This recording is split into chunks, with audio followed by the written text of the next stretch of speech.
Hello everyone, আজ আমি আপনাদের সাথে শেয়ার করতে চলেছি ফেব্রিকের এই ব্যাঙ্গেলসগুলোকে আপনারা কিভাবে বাড়িতে খুব সহজেই তৈরি করে নিতে পারবেন তার সম্পূর্ণ টিউটোরিয়াল ভিডিওটি।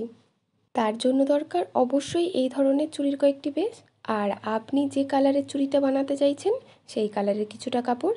এছাড়া নিয়েছি সাদা, হলুদ, নীল রঙের ফেব্রিক কালার, সরু একটি তুলি, স্কেল, কাঁচি আর অবশ্যই ফেভিক্রিল বা ফেভিকলের একটি আঠা। লাল এই কাপড়টা থেকে আমি কিছুটা অংশ কাপড় কেটে নিয়েছি চুড়ির বেস্টের গায়ে জড়ানোর জন্য।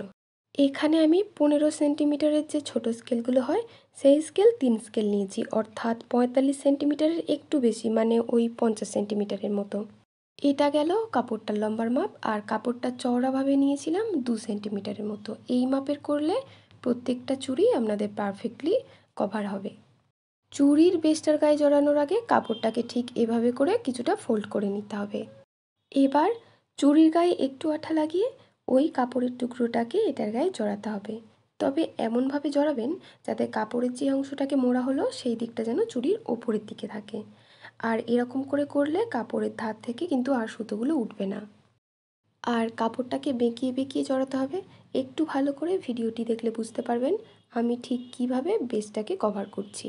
কাপড়টাকে জড়ানোর সময় কাপড়টাকে কিন্তু অবশ্যই টান করে রাখতে হবে, তা না হলে লুজ হয়ে গেলে কিন্তু চুড়িটা পুরোটা কমপ্লিট হয়ে যাওয়ার পর খুবই বাজে দেখতে লাগবে।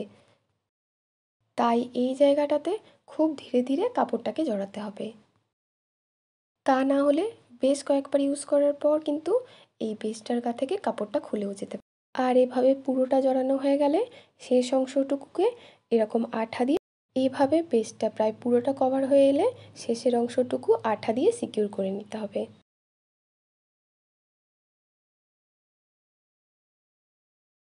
আর ঠিক এভাবেই আমি আরও 3টে চুড়িকে কমপ্লিট করে নিয়েছি।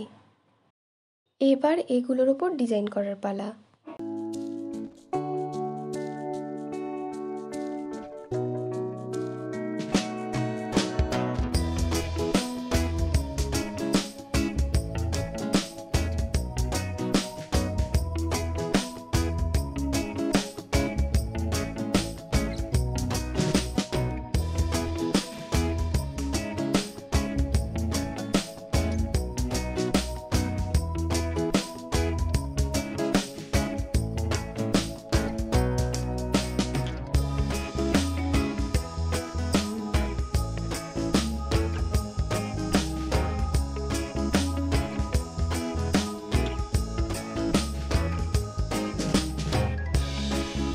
যদি ভিডিওটি ভালো লেগে থাকে তাহলে প্লিজ একটা লাইক, কমেন্ট আর সাবস্ক্রাইব করে দেবেন।